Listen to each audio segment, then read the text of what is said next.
Although, if your holidays were the same as ours, it'd be much more convenient. For those wishing to observe Passover, Sunday has been reserved.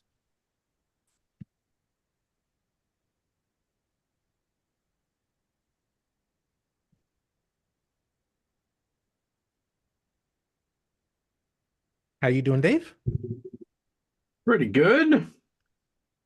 I did the talk yesterday for the Ontario College Association of Literacy and Language Teachers.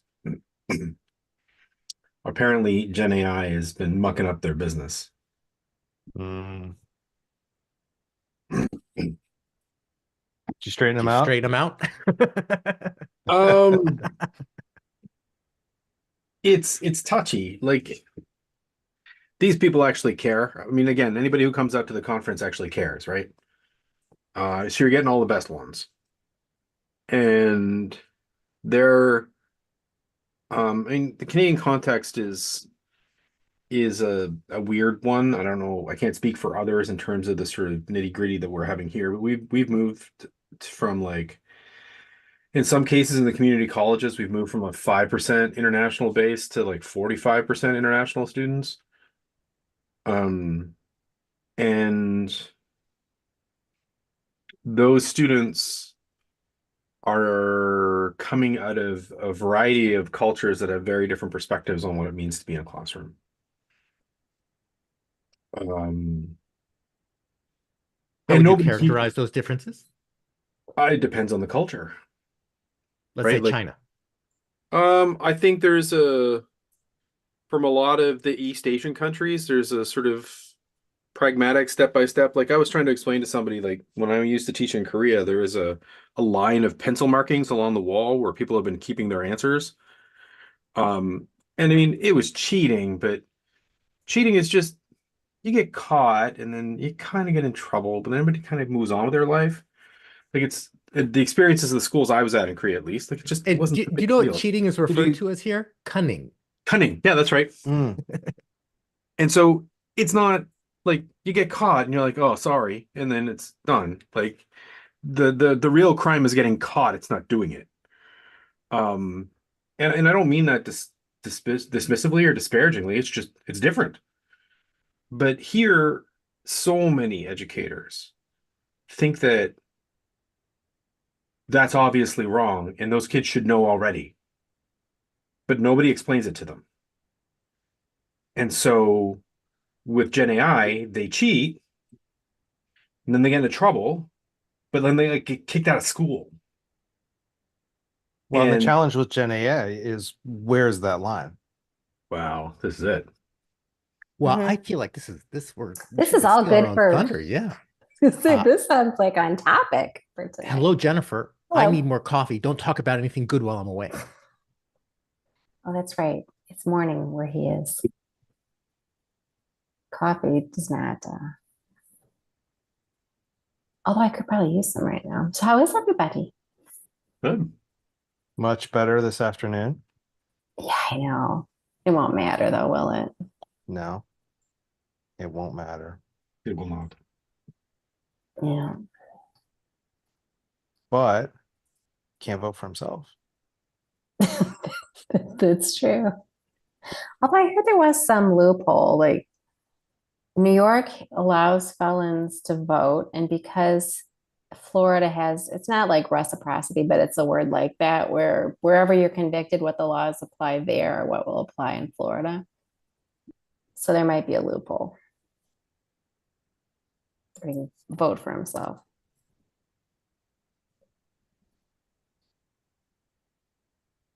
We ready to go? Mm-hmm. All Right. right. I'm gonna tweet. I'm gonna press record. I'm sure everybody on Twitter is just waiting because there's nothing else 37,000 going It's people on. a on the edge of it's their such a seat. slow news day on Twitter. Nothing There's going on nothing going today. on.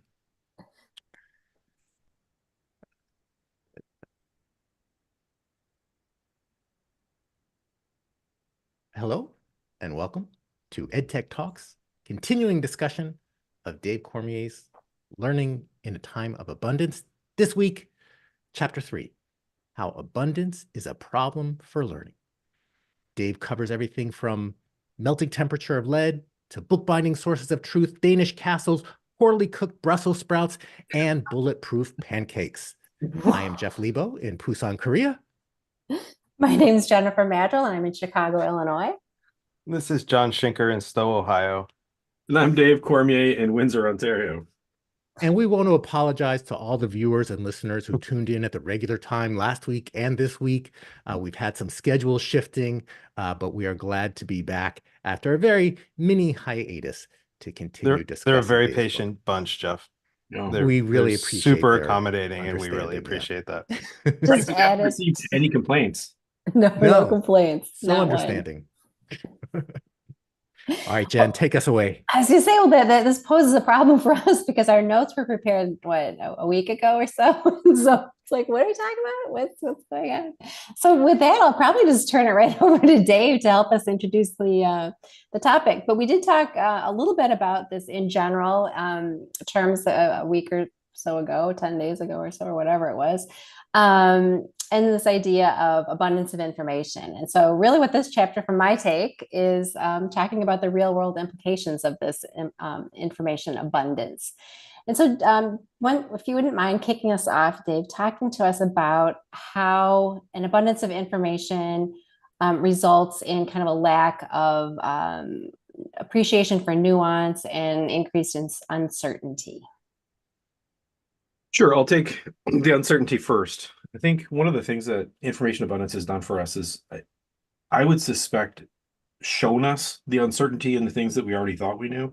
So in the before times, let's call them before the internet, information was hard to come by. It was scarce. It was something you had to go out and find. And it was way more convenient to put it into, I don't know, call it a book, those old-fashioned things people don't do anymore. And sort of capture it into one piece. And then you'd have that one thing that you would teach somebody, and you'd have that person remember it because it was more useful for them to be able to remember and hold on to one thing than it was to try to grasp the nuance when you didn't have access to it.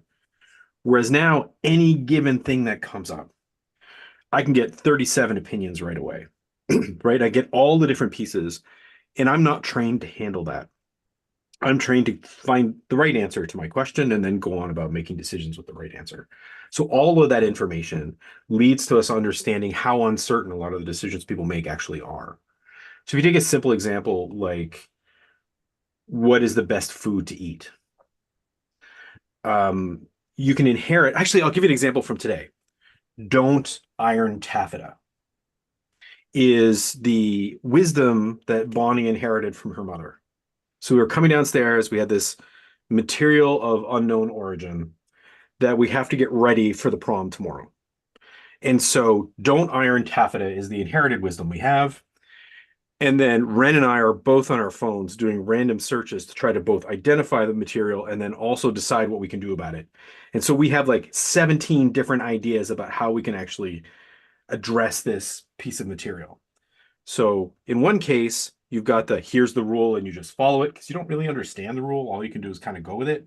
And in the other case, you've got so many different sort of details that let's try not to burn the cloth and we'll do our best. But, there's let's hang it outside and put it in the thing and do this other thing with it. It's overwhelming, right? So you can see that uncertainty in every single decision, right? And that's what abundance gives us.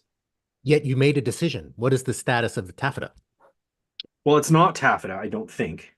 I'm pretty sure that taffeta is not something that really happens anymore. It's a material from the 50s or 60s that involved some magical combination of lycra and a variety of other things, according to the internet. Again, Lead, I know asbestos, those things. that I need to know this. I Right. did not, but you can't help it. You don't just get the information you want, you get all of it. So, then the history of lycra comes up, and then there's a conversation about whether or not that matches modern materials, all the while the skirt is not getting ironed. Right. So, and this is the sort of implications of abundance. And I think that when we talk about learning, we tend to talk about these really formal structures, and new kids these days do change. But to me, the really interesting conversation and really what the book is about is how does it impact us on a daily basis? And we had this explosion today around whatever that material is, but it is ironed now. I have not looked at it closely because I don't really want to know. It's going to get worn anyway, and it's tomorrow, so we have no choice in the matter. That's true. So it looks like it's not as wrinkled. We're going to go with that. Does that Well, answer the question? Does that give you the? it does. It does. And I'm going to skip ahead. I don't even know if I have this in my notes, but I think it ties back to something we talked about a couple weeks ago, is this idea of persistence. Because inherent in everything you just said, you have to want to stick with it to get your answer. And this does kind of lead into maybe a segue into the next things I wanted to talk about. This idea of, well, that sounds overwhelming. So you know what? I'm just going to iron it. And if it doesn't work, then we're going to have a different kind of problem. So you know, you can extend that through to think about schools with people learning and the persistence and challenges folks face now to get these right answers or the answers that will help solve the problem. So you know, how does that all play in with learning and education?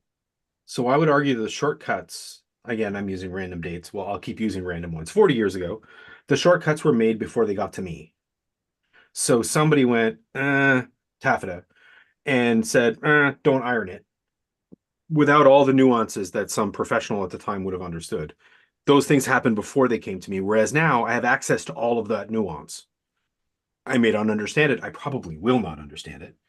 But then I'm stuck making a decision. So, like you say, close your ears and just pick, or leave it on the ground and go have a beer because I can't, or whatever, right? And so I think that when you look at the kinds of anxieties that people talk about and the sort of people's unwillingness to have a discussion, I think a discussion right now is exhausting. Like suddenly, if you're going to bring something that I can comfortably not have to think about, if you're bringing it into question, you've done another one of those things that I'm now stuck trying to figure out. And I don't think it's a coincidence at all that we've had increasing sort of factionalism at the same time that abundance has come along.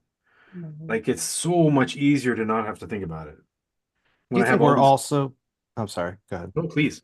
Do you think we're also less likely to just accept the conventional wisdom that we've been told? You know, are we more likely to say, I've been told that I don't iron this, but I'm not sure that I believe that or that that's still relevant, or, you know, does the meat really have to be cooked to this temperature? Um, Does someone really have to we stick around to answer questions, or can they just right? leave the conversation? Maybe we're going to get it. Hold that thought. He's gonna. Oh, I Hold can't it see it against your because it's out body. of focus, but I have seen that book, so I Yeah. know what it is. So this is Mrs. Mrs. Book of Household Management. It's actually referred to in the book. This in 1861 had the answer to every household question you could possibly want to ask, whether it be headaches or how you wanted to make a dumpling using just the right amount of animal fats or whatever it was, all in here.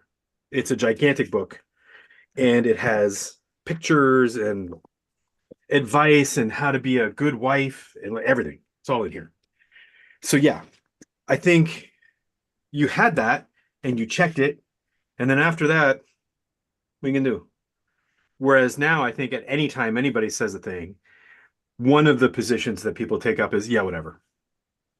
Because I know I can find somebody else who will tell me the thing I already want to believe. Because that's the other thing about abundance, right? Like, regardless of what it is you wish to believe, you can find somebody who will support it. I have grapes in my backyard, and they're cuttings from my great grandfather's grapes. And I was taught as I was growing up, and for the last 40 years, you prune the grapes in February and then you let them go for the year. And like 3 years ago, I had a problem with a pest that was boring into the grapes, and the way to fix it is you cut that part out and you burn it. So I did that and I got more grapes. So I now prune them in February and June because I get more grapes that way. And my grandfather can't complain because he's dead. I didn't look that up anywhere. I didn't ever, it never occurred to me to question that wisdom. This is what you do. Yeah. But, you know, we're Wh- reaching that Which, age where we ask those questions. which is a positive flip side to all this. You know, now we Mhm. can get more grapes.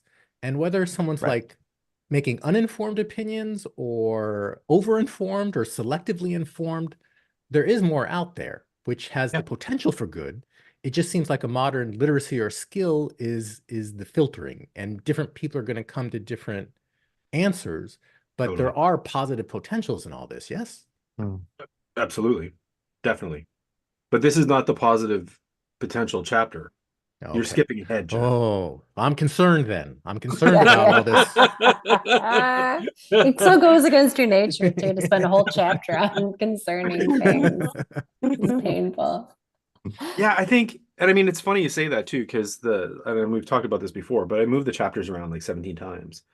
And that, like, holding the negativity is not my normal space either. That's John's business. Um, and but the whole commitment to writing this book was to try to actually have it as a long form conversation, like have it long enough that somebody who has not come across this conversation before can actually sort of work through the weird stories and sort of get a sense of what I'm trying to say. Um, okay, here I am going back to the negatives. Maybe it is good that I'm kind of leaving this conversation, not Jeff. But I did pull a quote that I think is appropriate for what we're talking about. And it's on page 59 for those that are following along. That lacking knowledge to maintain uncertainty, we default to certainty. And that kind of gets back to what I was saying about persistence. It's like, it's just easier, let's even if we're not right, let's just do something. And so you had an example. I don't know, do you recall your example in the book, your SNL skit example? You want Oh, to? should I chime in on this? Yeah, please. Oh, that's um so it's a game show, in the 2015 maybe. And all you have to do to win the game show is say no. And the way the game show goes is they present a topical issue that is deep and profound and is probably something that you need to be contextually understanding of that situation to be able to make comment about. And the question of the game show and the name of the game show is, should I chime in on this? And inevitably, the game show host goes, should you chime in on this? And if you say no, you win. And inevitably, nobody can say no. Because everybody feels that Once you have once an the opinion. question's been asked of them, there's some belief that you should have an answer, right? And that, again, 70 years ago, I'll keep using different numbers, there were only so many of those topics to be asked about. And one of the things that's also increased abundantly is the number of things that we're expected to have an opinion upon. And increasingly different all the time, right? So if you look at, a friend of mine does Chinese, Middle Eastern relations. That topic is fairly obscure, and but if somebody asks people about it, they're gonna be like, "Oh, I think that's bad." And we've tried it. Like, it ends up working out that way. People just feel the need to say something about it. But for the things that are coming up every day that change through it. So if you look at, I was at a session, a 3-hour session today, and looking at removing barriers for trans kids in as K-12 teachers here in Canada. And that's a topic that the people in the room were struggling with because they had done their training like 4 years ago, and the language has changed since then. And the expectations are different than they were 4 years ago. And they're wanting to have the opinion they had 4 years ago. And they want it, and there's nothing wrong with that. Like, I totally understand where they're coming from because they want to be settled on an issue and then give their opinion on that issue and not have to leave that space. Because it's hard to hold open that space of nuance for, 1,400 issues. And I think also this ties back to, again, bringing in some of the things we talked before, especially when you're trying to either hold yourself to some level of expertise, being comfortable saying, I don't know. This is something I need to look into. I think we used examples of going to a doctor. And I think, again, tying it back to education, there is this perception historically that the teacher has the answer. And so there shouldn't be struggle at the teacher level, right? Like, if I ask the teacher a question, that there should be an answer. And so I think for me anyway, a lot of this I keep using the word persistence and getting folks comfortable with decision making and the uncertainty that comes with the decision making and all the things that you described, like the literacies associated with finding information, those types of things. I think for educators, that's going to be our biggest challenge. And Yeah. just to add on to that, like 20 years ago, we were talking about the transition from sage on the stage to guide on the side or whatever Mhm. terms we came up with. How does all of what Jen's talking about affect the teacher role? Yeah, and I mean that 80 years ago we were talking about it too, right? Like it's that sort of shift from content dominance to sort of literacy dominance, or however you want to talk about it. Um, Student centered versus teacher centered, or whatever. We've been doing it for a long time. I think, well, I did a talk to a bunch of teachers yesterday, and what I was telling them is that what you need to do is demonstrate your expertise. Um, so we're talking about using how to search, but doing it as a live activity in the class instead of sending kids out to do research and then go through that research and present their results in a paper. What you need to do is have them go out and search something in your class, put their search question in, put their results in, pull that up on the board, and then walk through it so you can demonstrate what expertise looks like when you're actually going through their questions and responses, pulling up websites and going, oh yeah, no, this is, I can tell by looking at this on this website that this person isn't whatever. Or having going, oh, you found this piece of research that says this. Let's find out who that author is. And they're like, what does it matter? Like, it actually matters. If you're trying to come to understand the research, it's not about just finding a fact, it's about understanding the context. So I think that sort of say the guide on the side business, I would put the guide on the stage, I guess, to And the expertise doesn't fit just the metaphor. mean knowledge of subject matter, it means filtering ability and knowledge of how to seek Totally. reliable answers. Yeah. And that's an interesting concept to do that in front of students, where you're just talking through your thinking and doing that while they're watching, which Mhm. is something we don't normally do. It's exposing. It's But hard the important first, modeling. I think so. And again, I mean, Mm. information filtering is so much of what we do now. And I want students to, I want them to sort of have that sense where they do one piece of research and find that this part is true, and then find another piece and see that it's the opposite is also true. And they're like, well, how do we decide? And that's where I want to be. I want to be with them at that point where they're like, how am I supposed to decide? And I'm like, well, I don't know, but why don't you keep following that through and we'll see if I can find you some other pieces and let's do another search and let's think about this a different way. And then sometimes realize that there's no right decision, or that we found that there actually is a great one, right? But it depends on what you're looking at and what you need to do with it. So for me, when I'm now on LinkedIn or you're on Facebook groups and conversations about AI, a lot of the conversations have the group saying, tell me about the best AI detector that I can use because I want to continue using the same assignments I've used. And then the other half of the group is like, no, no, no, no, no. You're kind of getting into a conversation like we're having. We're going to use AI because it's a thing, and it's the thing that everybody's going to have access to or has access to in most of especially US classrooms. You can find it on your phone or whatever. And so how do you model those? And so those are the conversations that I think are so interesting. So have you or in you're talking about this come across any individuals or any folks that are doing some interesting work in this regard that are thinking about how assignments will be changed or even how It's the entire curriculum will be presentation I did adapted? yesterday. It's literally what I did yesterday. So the first three slides of my presentation yesterday were a picture of Tenzing Norgay and Emin Hillary. And they had just after they went up Everest, and we talked about what it meant and what was involved in that, and what like the feeling of facing the unknown, and what was that thing all about, and also I keep pushing how cool Tenzing Norgay is, and we had this whole conversation, and then I showed them a picture of what the top of Everest looks like today, where you've got a long line of 500 people who are waiting in line to go the next step up the lane to get their picture on the top of Everest, because there are literally 500 people in line waiting to get to the top. And I don't mean like in line, like stretched out. I mean in like line, like group 3 wide.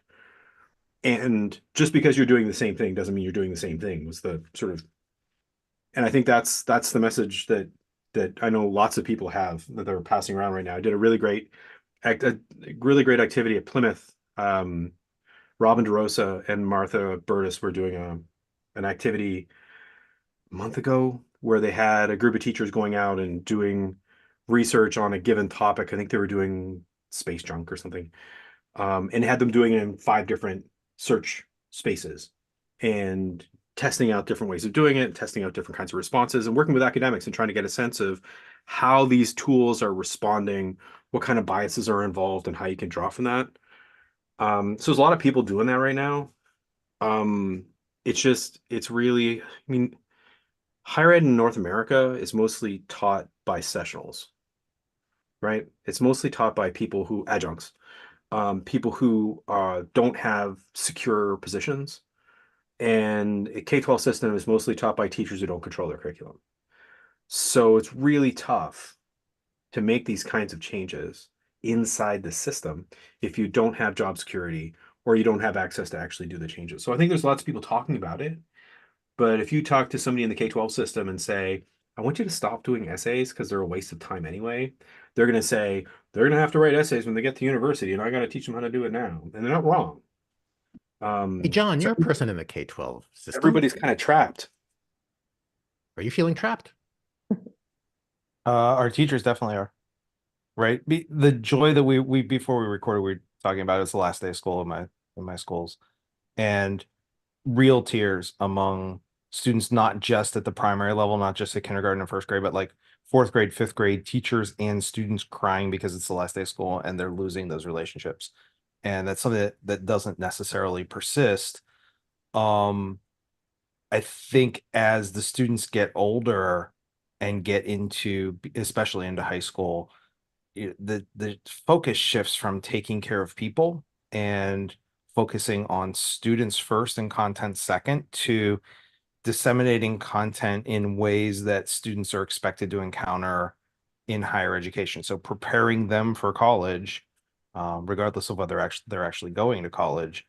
So, we do final exams, right? Final exams are a really bad idea because, one thing every kid in America knows how to do is take tests. We don't need to do more of that. But yet here we are giving them these huge summative high stakes exams that have, this enormous impact on their grade, which is the primary motivator for students because we have to rely on extrinsic motivation because the content, which we don't have a lot of control over, isn't intrinsically motivating. I mean, they do feel trapped because they can't do the things that they know are good for kids. Okay, I'm concerned. Chapter goal accomplished. How about you, Jeff? Do you have the subjects you're teaching, is AI influencing what you're seeing? Sure, it's involved. And I have embraced the fact that I'm teaching mostly writing courses this semester, and I use AI for my writing, and they're going to use AI for their writing. So we do both. There is unassisted, like most of their assignments now, they have to do an unassisted draft and then an optimized draft. And they can use whatever tools they want, and they have to have a statement of academic integrity that tells me what they did. And I have baselines of their writing ability, so I can know or have a sense when draft one is not their writing. That's great. And that's kind of where we are around AI as well. We acknowledge that AI exists and our students are going to use it, whether we want them to or not, or whether we tell them they can or can't. And so just being upfront about what's okay and what's not okay. And that changes based on the class that you're in, on the age of the student, on the instructional objectives, on the assignment, and really trying to have some of those conversations with teachers about think ahead of time about what's okay and what's not okay. And there's the black and white, student writes everything by themselves is okay, and AI does the entire project is probably not okay. But there's all these things in the middle where maybe I use AI to help with the research and I write the actual essay, or maybe I create an outline and say, put this into words, and then I modify it and revise it after that. Or maybe I write the whole thing and say to AI, make this look less like a text conversation and more like an academic paper, and it cleans it up. Which of those are okay and under what conditions? And so those are some of the conversations we're trying to encourage our teachers to have. But in terms of plugging it into a tool and saying, detect whether this is AI, it's not going to work, and it's certainly not going to work. Like I can appeal to math teachers really well because I can say, okay, it's 90% effective. Great. 90% effective in a class of 25 kids means, 0.9 to the 25th power that you're going to get them all correct, which is pretty low. You're definitely going to be penalizing kids for using AI when they're not. And if the stakes are really high, if it's part of your exam grade or it's part of your semester grade, it's not worth it. So use those in cases where you're doing formative assessments. I asked a room of 100 writing teachers yesterday what they assigned essays for, and nobody said to teach kids how to write long form. One person said to learn APA, and we laughed at them, but I think they were just taunting me, but I'm not sure. But they were like to learn how to research things so they can find the answer to things, to be able to pull together different ideas, to be able to do deeper thinking, they'd be able to do, they listed all these things, and none of them were about writing an essay so they could be essay writers when they get older. And I think that's where we're at with all these things, is we need to ask ourselves what these skills actually are. And I think research skills are super, super, super important. And I think if you go out and do a bunch of research skills and pull together a result from that and get somebody to write up the things that you've come to terms with, I'm cool with that. Right? As long as you've done the thing that I think is important for you to have done. And unfortunately, we associate that with a product. And now anybody can make a product. And circling back to what you said earlier, certainly I fall in the category of adjunct. I teach at University of New Mexico and then University of Virginia, and I don't even know what my flexibility is to change assignments. So, I can tweak things, but we have papers due. I can't, and we have discussion boards and things like that, which a discussion board is just completely obsolete now. If you're following the same, write a post and reply to two other students, that's just an AI cut and paste. And I don't know what value that brings to anybody. So all those assignments, in my opinion, need to be looked at the way you're doing it, Jeff, with, I think I used the first week we're on here, like using AI as like a study buddy and then having the transparency and talking about how you're using it. I've tweaked the prompt. Like, if I'm editing or giving feedback based on writing mechanics, I have all my correction codes and I give them feedback. I've tweaked the prompt so that it's pretty close to what I would give. So then I question, what's my role? Like, it saves me a lot of time, and certainly some students use it and some students don't. They can do that on their own for the most part now. So I can focus more on content and other feedback rather than, okay, subject verb agreement or whatever else. And I think, like, in terms of assessment, the PhD dissertation defense seems like a good model. Like, do you know this? Prove it in front of a panel that knows something about it. I think that becomes then the problem and the challenge is, everybody's thinking, oh, with all of this online stuff, we can have classes of 75 students or 95 or whatever the number is. And then who's got the time to do all of those type of things that you're saying? Might that be a role for a human? Yeah. But which is sort of what SNHU has done a lot. They've sort of pioneered online learning for the last couple of decades, and it's all like competency based.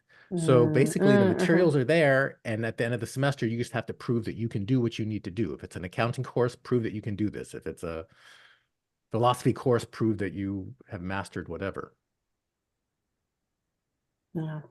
Okay, I think Which we're way is off. fine, as long as the education system is there to train those people who are prepared to learn. Yes, and I'm concerned about that. I got the memo. You got the memo. Well, and then, yeah, John, I think you were kind of alluding to some of this too, when you're saying maybe getting ready for higher education, also teaching to a test, right? Like, unfortunately, we still have admissions and things like that, and people have to know certain facts or whatever. That's still a part of the system that we're running up against. ACT scores.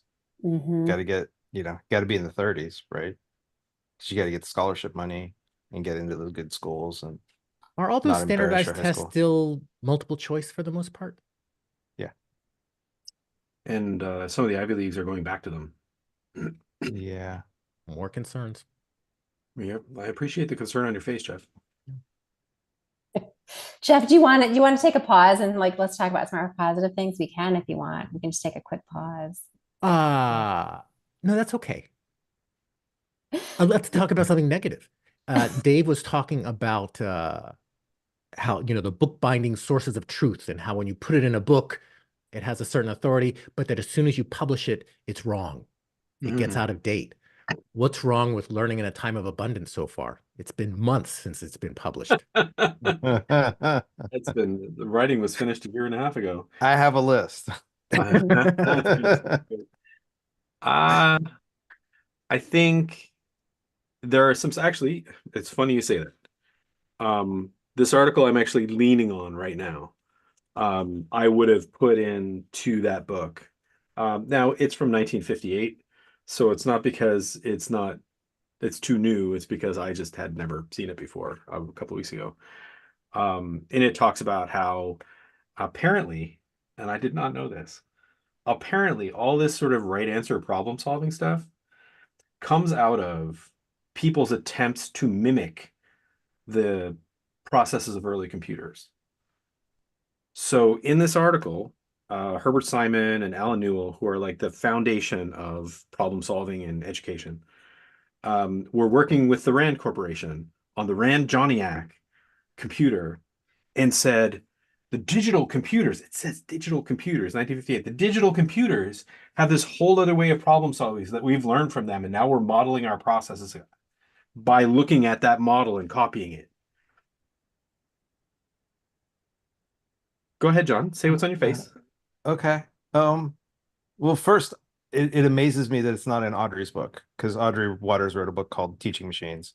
Yep. And I don't remember, it's been a while, but I don't remember seeing in there that the presence of the machines would change the education that they're trying to implement. But it also reminds me of data-driven decision making, right? Because we Rand drive our Corporation.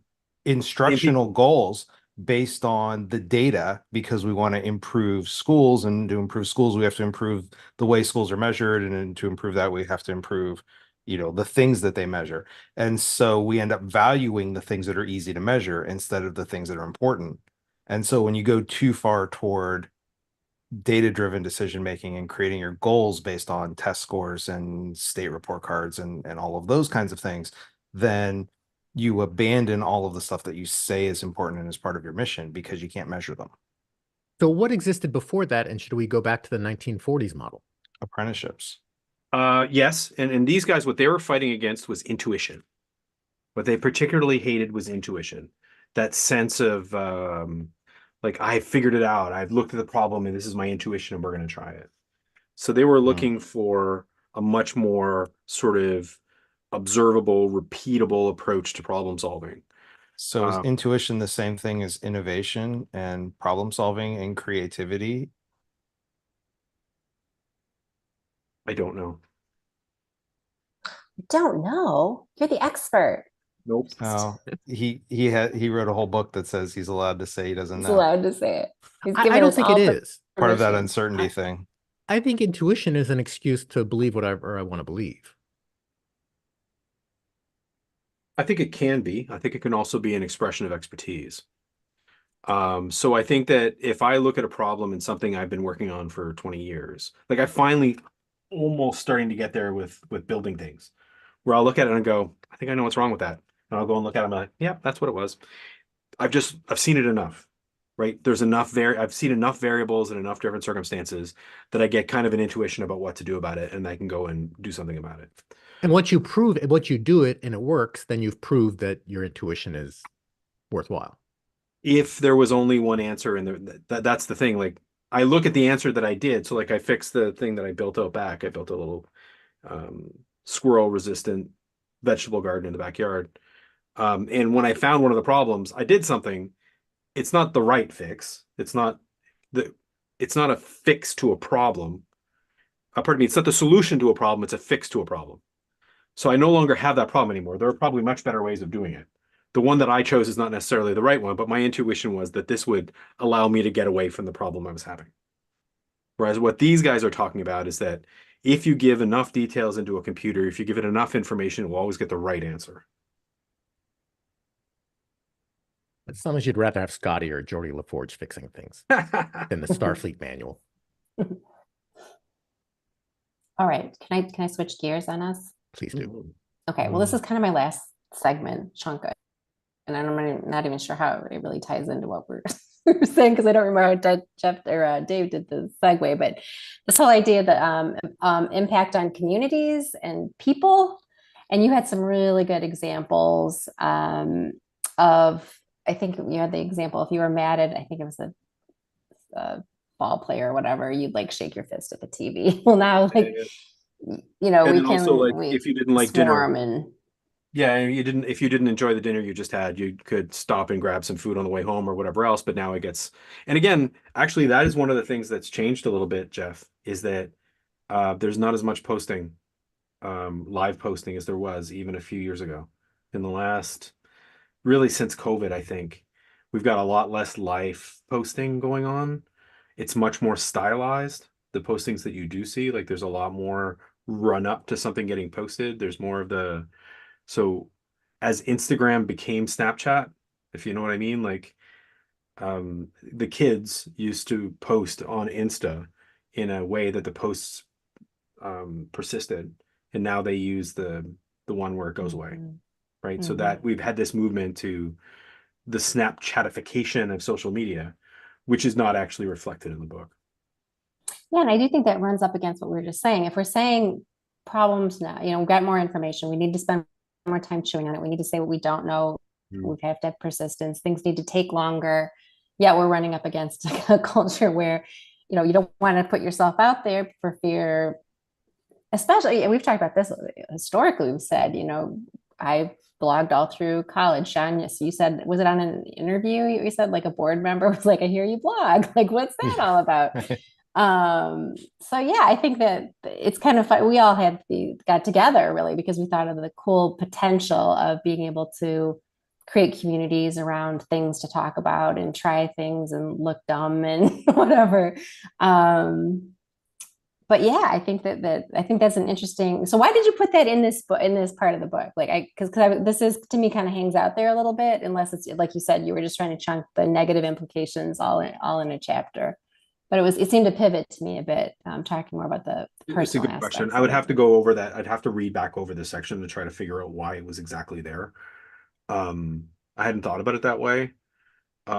Maybe it's because I'm a distracted loon and I don't know how to put the ideas together properly.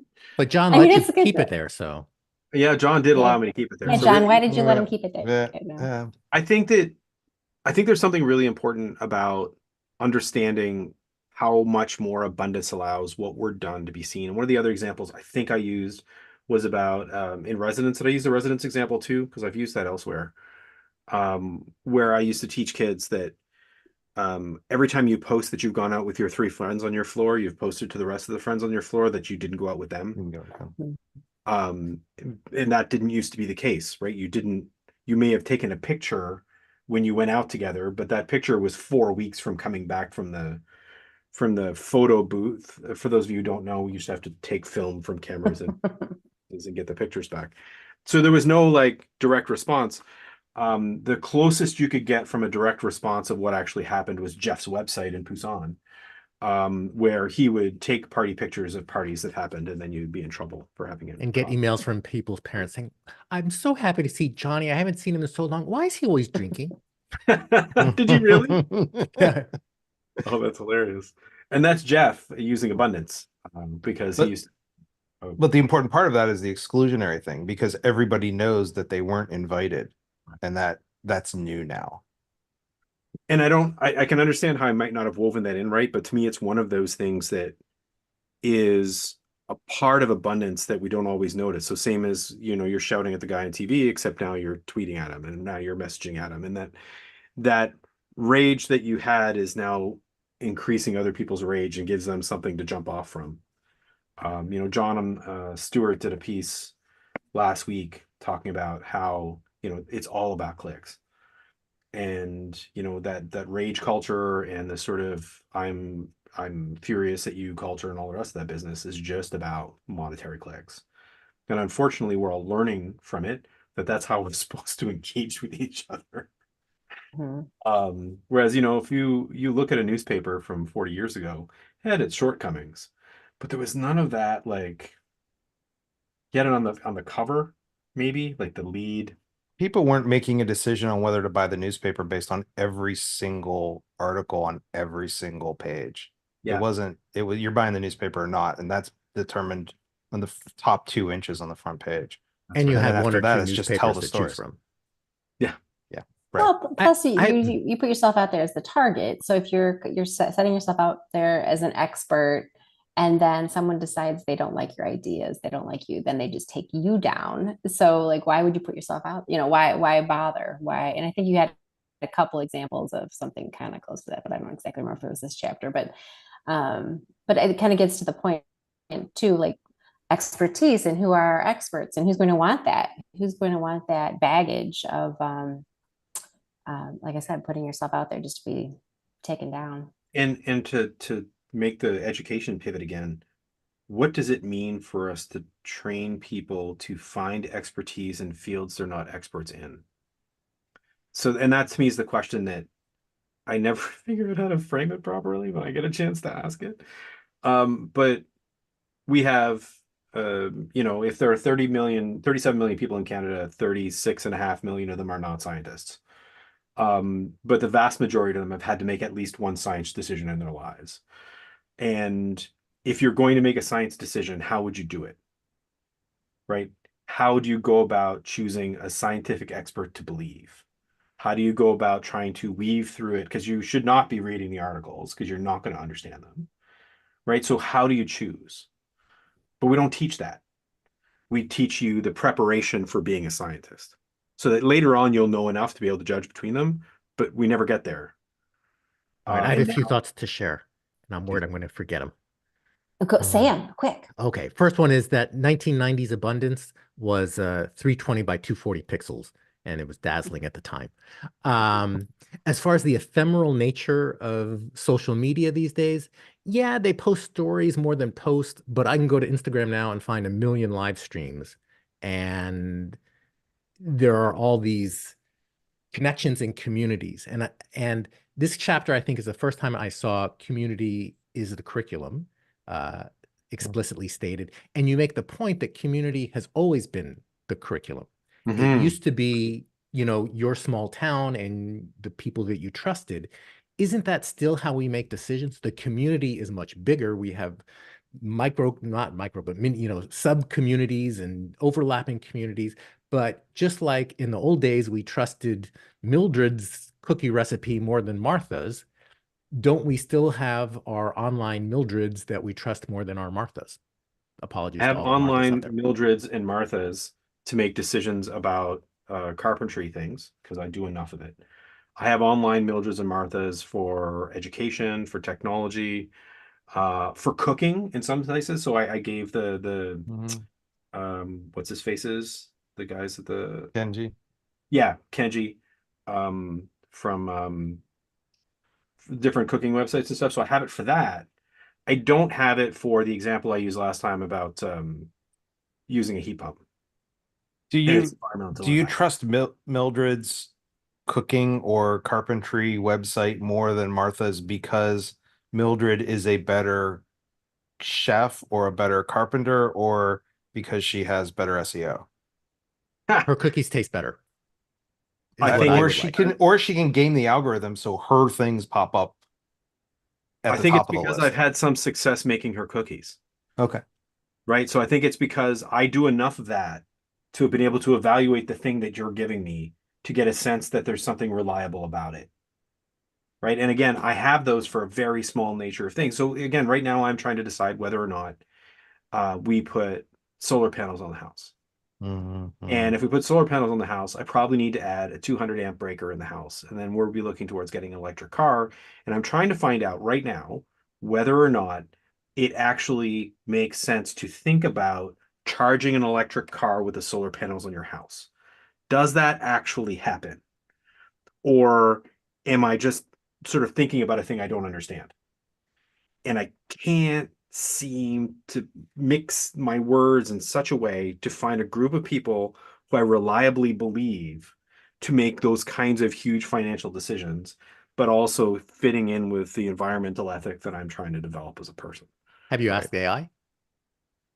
It'll answer whichever way you want to ask it. Right. So if you ask it if it's possible, it'll say yes. If you ask if it's not possible, it'll say no. Can't you ask it in a more neutral way? Then it's going to answer you at random because it's just pulling from Reddit. It's the same people. Can't you Or specify it's to going use to pull only? from the sales companies, the people who are selling Yeah. solar. Mhm. Man, you guys are so skeptical. The I'm thing concerned that about your skepticism. AI doesn't help you with the internet because all it's doing is reproducing the internet. Right. So if you're asking AI about things that are generally settled, it's fine because it's going to give you the generally settled answer. If you're Can't you asking it say about, only use sources of this nature or caliber? Only like sometimes when I do if I my knew what searches, I those say, sources were, I wouldn't need to do this. well, you can ask them. Give me the Who? sources. But Show I'm me not the sure verified they're sources right. that have research that are It'll make related them to up. using. It's gotten better. It has gotten better, actually. So if you use Scholar GPT, for instance, right now, if you switch to Scholar GPT, when I tried it for stuff that I knew, every one of the references was accurate. They were real ones. Hmm. The problem is, Jeff, is that it only works if I can verify it myself. I need to be able to tell it which I couldn't even tell you which sources on solar a person should listen to. I don't know. That's my problem. I don't know. And I'm like you Jen has made the same comment 5 times, and I don't think any of us, certainly not me, has responded to her. She's quite right. I have more persistence than the average bear. Like when I get onto something, I hit it and hit it and hit it and hit it. I'm relentless with it. And I still have not managed to crack this nut. And again, it's not like this is what I do all day. It's that for the last year and a half, every few weeks I go, I'm gonna go try that again. Hoping Why to is it so prepare. hard? Like, the cost of what it would cost you to generate a certain amount of solar power energy. Mhm. You know the cost of alternative sources of fueling your electric car. Mhm. Why is it so hard? You don't know how long the solar panels are going to last. You don't know how long, You can get what a maintenance they're range. going to need. No, I don't You think so can't because they find that haven't been information. around long enough to have real data there. You don't know what the weather in Windsor is going to, sunlight, whether that makes sense or whether their calculations are based on, oh, you're living in Tennessee or you're living in Georgia or you're I'll living give you one piece wherever. of news. There's a new sort of thread through the community that says you're actually better having the solar panels on the southwest side of your house rather than the south side because you get better quality sun during that part of the day. That's one of 10,000 things, right? And because I have access to all of if I didn't have access to all the information, I'd have a book in my house that said all about solar panels, and I would have read it, and I would have It just made seems like to a certain extent, the information just isn't out there. So Mildred wouldn't have known either. She would have said, I don't know, have some cookies. the Google algorithm is so bad now. Did you ask Mrs. Beaton about solar panels? Should have, should have. And then there's like solar tiles, and there's like all this business. And I'm not saying, Jeff, that if I like buckle down and this is all I did, I'm sure I'd be able to eventually figure it out. But it's one of the things that's just on my list, right? And this is the Can problem. you not figure it out because the information is not out there yet, or you can't find the information? It's Both. that there is not the information. It's that there is an abundance of information, and it's all contradictory. So some people will tell you that that's dumb, and some people will tell you, obviously, that's what you should do, and everything in between. You just described Reddit in I did describe great and this is the thing, sense. right? Yeah. And so I am like ostensibly, I have some idea of how to use these tools. I have some idea how to do a search. Certainly better at it than my kid. Oh Oh, my God. Oh my God. Ouch. I can't find anything on the Google machine about it. Did you put any words in? Oh, never thought to do that. I was going to ask those that have children or with the younger folk, how I think it came out a couple topics ago or a topic and a Okay, half very good. ago, being able to see through the BS. Like, are they better at it or worse? And because I'm looking at like the senior citizen set They are great at it. It's being able to tell if it's on the internet like that. It's on the internet, so that's right. Like, how does that? I don't think there's a group that's any good at it. Are they any They better at have it? different biases. They trust different things than their grandparents do, but they're still, I think we all have blind spots. Yeah, yeah. Supposedly You they know, value authenticity, but But I what does think that people can mean to practice John's point? authenticity really Yeah, well. yeah. I'm the only one who's waiting for Jeff to send me the link to the article that explains the thing about the solar panels right now. Stay tuned. I'm going to put that in the show notes. That will be in the show notes. Yeah, But I I think just that ties in that whole idea, like the BS meters. Like, is that another role for the educators is to like help people go, like, yeah, this but it's person's not how out they're here to sell trained. you a solar. They're out here to sell you a solar panel. They don't care whether it actually will be around in 20 years when you're. It's not how they're trained, right? Could you They're develop a trained. training course for that, Dave? I have. BS detection? What's that? BS Bullshit. detection course. Oh, there's actually you can just look at Howard's what's his name? Crap detector. What's this? Howard Rheingold. There's a whole thing about crap detection.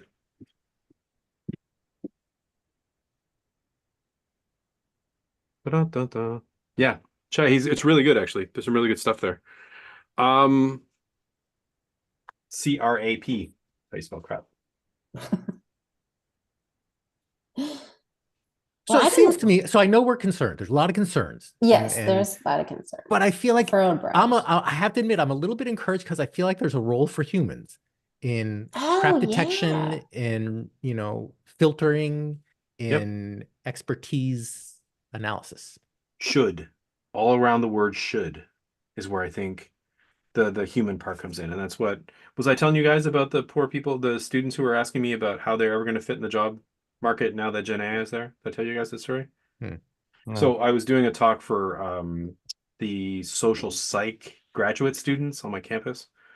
And it was my normal tour sadness stuff. And one of the kids at the end goes, they asked questions, and the first question was, so I'm going into I'm going into this workforce. Like in 10 years, how am I ever supposed to argue with somebody and say that my skills are actually worthwhile? They can just get this stuff from AI. And I was like, good question. And the question is the answer to me is that a human can deal with shoulds and the AI can give you an answer, which may or may not be applicable to the context of your situation, right? So they can deal with complexity, they can deal with wicked problems, frame it how you will. And they can sort of consider the nuance of a situation in a way that a system can only respond to the inputs you gave it. They should become solar panel experts. Right? Mhm. That'd be awesome. I'm not joking, Sort Jeff. of Good a luck. If you boutique find your answer, I'll be researcher. very happy about it. But it is one of those things where I just get lost in the abundance of it, where you're just all over the place and there's so much information and so much of it is commercial. And then you end up at the end of it saying, yes, you can make a tiny little contribution to making the environment better, but you have to give your money to Elon. That's right. That's right. That's right. Yeah. There's all those sort of intersections, right? Yeah, it's a problem. Anyway, so it's hard because I don't even know how that we've ever taught anybody how to make that argument. That the thing I'm good at is not solving your problems, but telling you if you should solve them. Isn't that what you and we've been doing for 20 years? We've been saying it, but I don't think everybody's listening. Well, it's not our fault. That's We need right. to be better at marketing. Maybe we should learn some marketing skills. That's right. That's right. I mean, it's the same thing that sort of progressive education has been saying for 200 years, right? That it's about how learning kids how to make meaning, teaching them how to make meaning, right? And then guys like Daniel Willingham will say, well, it won't help them be better problem solvers. And I'm like, don't care. Especially now. Now it's easy to say don't care. I'm like, I got Gen AI. What do I need a problem solver for? Well, apparently you do. Apparently I do. Yeah, that's true. Solar Got to solve the problem of getting a job. Well, that is a problem I'm going to be having this year. So I got that exact problem. There you go. Who knows? Maybe I'll be Empirical out research. Yeah, this was our conversation on dinner with my family on Saturday night. We were going around the table. People were like, "Yeah, my job's gonna be gone. Yeah, my job's fundamentally going to change." And then this week I got my hair cut, and the woman who cut my hair, she goes, "It's gonna be a long time before my job is really impacted by AI." And I'm like, "You're probably right. It's probably Okay. true." Yeah, I think you're okay. That's a tough one. Yeah, I don't less at risk than some others, I think. Well, But the that was day the will extent of my come. questions. I don't know. Do you guys have Nice. any other questions? Apparently, this is at least partially an education problem. Is that what we're talking My about next question, time? that is the next chapter. My Yeah. question is, which word should be stressed? This is at least partially an education problem, or this is at least partially an education problem, or this is at least partially an education problem. How should we read this chapter? Are you saying we have to tune in next week to get the answer to that question? Great in. cliffhanger. Or whenever the next time we do this is? I'm not sure we have a date yet. All right, so We'll figure that out at post show. stay tuned to the post show for discussion of that and other things. Thank you, everyone, for tuning in once again. This content is not ephemeral. It will be published and show noted, and there might be some information about solar panels. So we'll see you next time.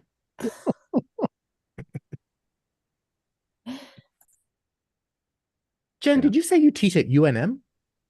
University of Mexico, yeah. Lobos, you're a Lobo.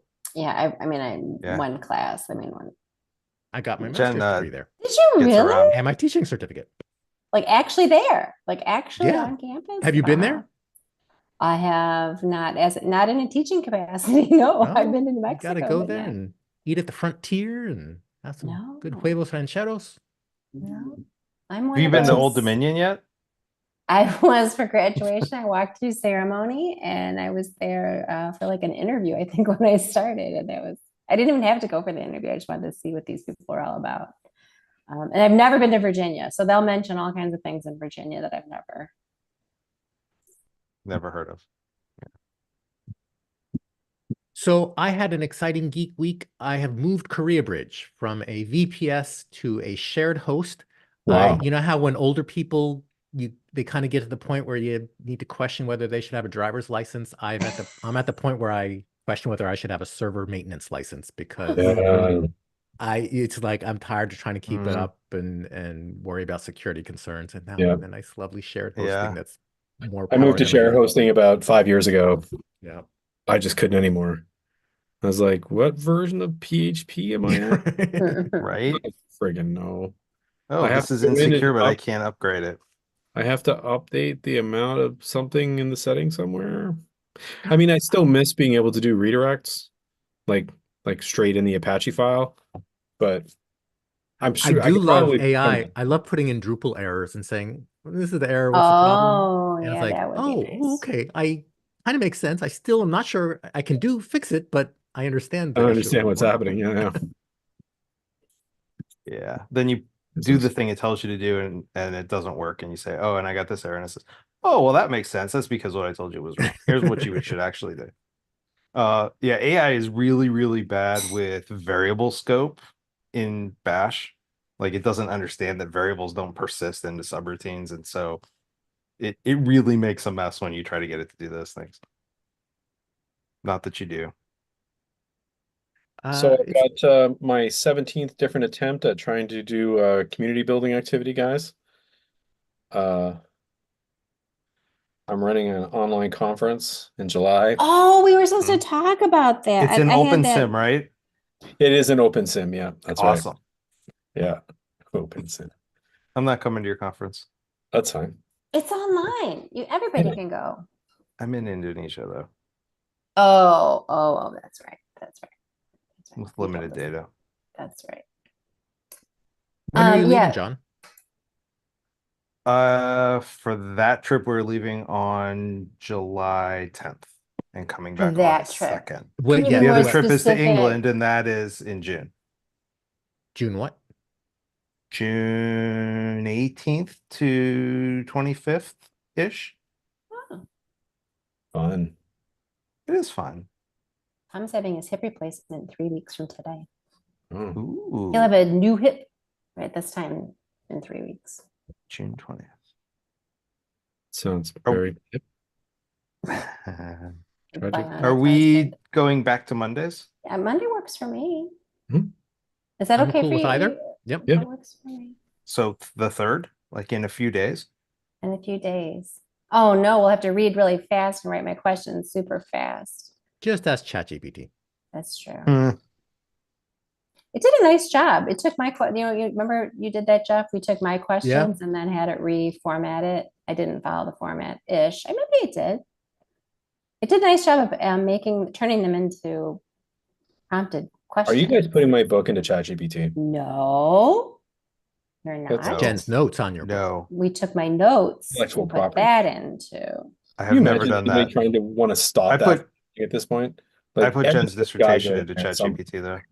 How did it No, I work? didn't really. You can. It's open source. It's Creative Commons. Okay. You can do whatever you want to, as long as you like write read Creative it? Commons Did I do license gives that? you right to put it into ChatGPT. That's a really good question. I don't think it does. to put it I'm in. sorry. Oh, sure. Don't you think? I don't think a Creative Commons license gives you the right to put it into ChatGPT. Really? Depends on which one, doesn't it? Why? Why would it not? It controls your own Non-commercial? action, not where you put it.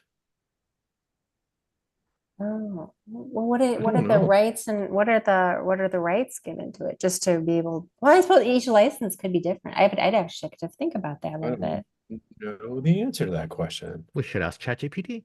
Yeah. Well, there are different licenses too, right? Like Right? some you can like Remixable, commercial use. that could be more. Yeah, oh, would that Kind of even like. maybe like derivative works and stuff? Like basically, like putting it in there, it will be made into derivative works. Yeah. Hmm. Interesting. Is anyone following that though? Does anyone follow the Creative Commons Copyright law? license in general? Like No. the Creative Commons, does anyone actually read which version of the license? Well, no. I mean, it's best effort. Best effort. Yeah. That's true. All right. Well, Tom's getting food around behind me. Or actually behind Good job, you guys. Tom. So, So I how's think I'm gonna Papa go. of the prom goer feeling? It's all good. We're plowing on through now. The kids have got so many shows right now. They're singing for like 6 hours on the weekend. So Tom's tomorrow. They have 6 hours of singing on the weekend, and all crazy business right now. End of year Fun. madness. And did you have Are both graduation going? yet or no? Not to the prom, go no. late. Graduation here, they finished on the 27th, I think. Oh, that's really late. Yeah. Oh, wow.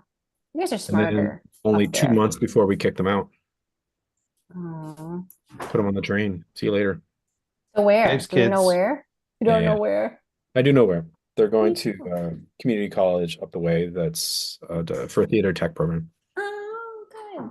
Yep. So it's not an airplane situation. It is a train that goes almost directly from our door to their door. Okay. 3 hours. So yeah, That's a good distance. he's far enough away to feel Perfect. like you're away from home and not so far away that you can't Yeah. get if you need to. Yep. Yeah. Mm. Perfect. Yeah. And it's You only fit a like lot of laundry onto a train. one way you're looking at like if you get it at the right time, it's like a $40 train ride. So Doable. yeah. Yeah. Yeah, that's great.